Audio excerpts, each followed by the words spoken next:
Hey everyone, welcome back to Homegrown Handmade. I'm Allison. I'm out here in the patio garden. It is September 11th, 2021, and I thought I'd show you what we're all working on. All right, so for those of you who remember, I have some raised beds out on my patio garden. The first bed right here, this is actually where I had my cucumbers this year, and we got a handful of cucumbers. They were just the little Persian ones. When I say a handful, I mean like maybe 5. And then we had this massive heat wave that came through and it just killed them. It was really disappointing because I grew them from a seed and I was so excited to see what kind of cucumbers we got off of it. We were really hoping to do some pickling and all that kind of fun stuff, but you know, it just didn't work out this year. So I lost those, but I'm leaving this bed to just kind of rest. We've been putting in some feed, essentially. I'll show you in a few minutes what that was, but basically it's just like a really balanced feed to kind of add some nutrition back into the soil. And then when it cools down a little bit, it's still pretty hot here, but once it cools down, we're going to put some lettuce in here. So that's my plan, is that this is going to be a bed of lettuce. As you can see, there's some leaves creeping in here, and that is actually coming from the bed next to it, and that's our jalapeno.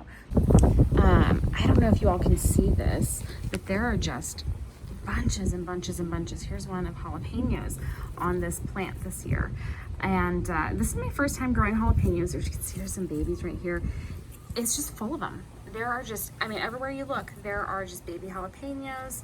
And I think it's just because we have such dry heat here. They love it. My carrots, I'll show you, they look pretty darn good. They're getting, I mean, if I'm being honest, that's about what my carrots last year looked like. And I mean, you can take a look at that video. I'll post it here for you. But my carrots last year, when I picked them, they looked really full like this. So tops, do you see how this top looks just like really, really full? It looks like this is just gonna be an awesome carrot. My carrots looked like that last year too, but then when I pulled them, they were about, gosh, maybe a ½ inch tall. So those are the carrots. Next to that, so this is where the salad bowl was. It's empty right now. It's way too hot for lettuce. I'm waiting for it to cool down. I'm hoping in the next 2 or 3 weeks that it will cool down enough. Obviously it's a little bit low. You can see it's like really, there's not much dirt in there, but we'll add some more soil and some compost, build it up, and then put some of our lettuce in. Next to that, I've got a bunch of tomatoes going this year. This one is one that I grew from seed. It's kind of, as you can tell, a little bit not super healthy. This one next to it is that same tomato plant that I had been moving, our quote-unquote crop rotation. This thing has been around for over a year. It's been like a 1.5 years and it's still going strong. So we're gonna take it. Usually tomatoes are annual plants, and so they die every year, but I think because of our climate, they just don't here. So up here we have our lemon tree. Last year, if you recall, we got about 5 lemons off of it. This year it was covered with buds and we were so excited. We thought we were gonna get tons and tons of lemons. And then we got some little disease on it. I don't know what it was, but my husband had read something online that said that it was kind of going around this year, and it literally, every single bud, every single little fruit that had kind of formed fell off and just died. So we did get in there with some neem oil. For those of you who aren't familiar with neem oil, it is an organic, it's considered an organic pesticide. It's from the neem tree. It's basically like an essential oil. It's a really thick oil that you can mix with water and spray it on your plants, and it kills a whole bunch of different types of fungi, and it's really good for as far as like a pesticide, if you will. And so that did clean it up. I did the neem oil, and then we just used some soap and water, just some Castile soap and water, and kind of washed off the leaves, and that got all the disease off of it. And so it's still pretty healthy, but unfortunately we just lost all the buds this year, so we won't get any lemons. But next to it, again, pride and joy, my tomatoes. You can see these little tomatoes here. I've got 1, 2, 3, 4, and then there's one over here kind of hanging, 5. I'll take a step back for a moment and you can see our giant tomato we've got going on. It kind of blends in with our tree. But that is a carbon tomato, and I actually grew that one from seed, and so I'm very proud of it. And so this tomato right here is a carbon variety. That's what it's called, is carbon, and it's a variety, it's an heirloom that I purchased the seeds from Baker Creek. And the reason I got them is because in the catalog it said that this variety actually was a taste test winner at one of the places where they test. I don't know how, like, what type of events that they have to do, like, to determine that, but it won an award for being the best tasting tomato, and they're really delicious. These, as you can see, it's not very big, but they do actually have the capability of growing up to 2 pounds. And I think the reason that mine aren't that big is just because, again, my sunlight issues, right? That's going to be my problem with everything. And then also that I'm growing them in just, gosh, probably 10 inches, 12 inches of soil. And so then they don't really have a lot of space for those roots to really grow and develop like you would expect something that, this is probably a 6-foot tall tomato plant. You would think that it would need a little bit more depth in the soil to really get those big juicy tomatoes on it. So, you know, obviously I'm not going to get anything massive here. We're in a very limited space, again, with very little sunlight, but I'm pretty happy with what we have gotten. These tomatoes are delicious. We've been throwing them in salads, and hopefully we can keep it fruiting once we get the salad bowl going again, because those salads will just be like insane. So next to my tomatoes, we planted some strawberries. They're doing okay, but they're kind of at the end for the season.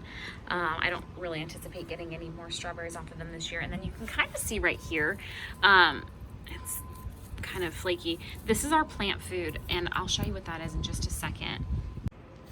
Okay, so the plant food that we got, we just went to a local garden supply center, I guess, if you will. It's just a vegetable garden, and it's 4-4-4, which means it has 4% nitrogen, 4% phosphorus, and 4% potassium. So it's just really balanced, and it's just supposed to add some more nutrients back into the soil, especially because we're in raised beds and I'm growing season after season in these.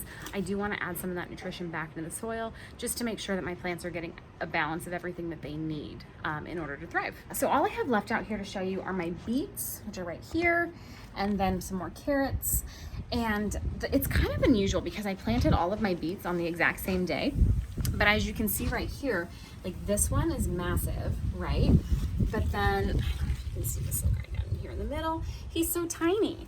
And I planted them, like I said, on the exact same day, so I really have no idea why one is so massive. But it took that little one in the middle probably 3 weeks longer to sprout than it did the first one. So I guess I'm gonna have like a delayed grow season with that, but I wanna pull this big one today, so I want you to be a part of that.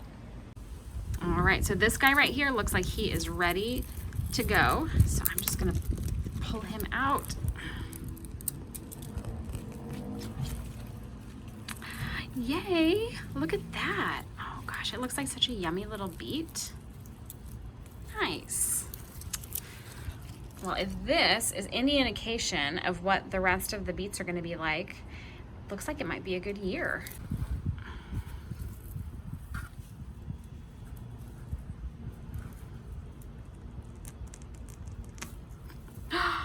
Oh my gosh.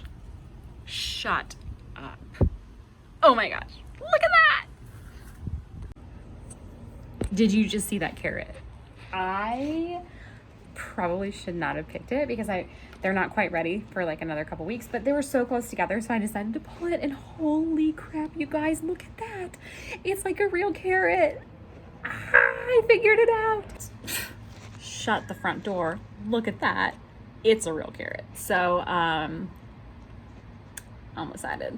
Anyways, yeah. So I guess I will go here because I really don't have anything else to show you. I'm going to get some lettuce planted this year though. Again, like I said earlier, it's just way too flippin' hot. It's like 98 degrees still, and it's 4 o'clock in the afternoon right now. So, even though it's September here in Southern California, September is one of our hottest months of the year. So I'm gonna give it probably until, I'll probably start some lettuce seeds inside in October, and then we'll get them outside end of October, beginning November, because honestly, it's just too hot here. We get these massive heat waves on and off through the fall, and lettuce just does a lot better in cooler temperatures. And so, like I said, I'll get it started inside and then I'll bring it out, but I will bring you all along for that, I promise.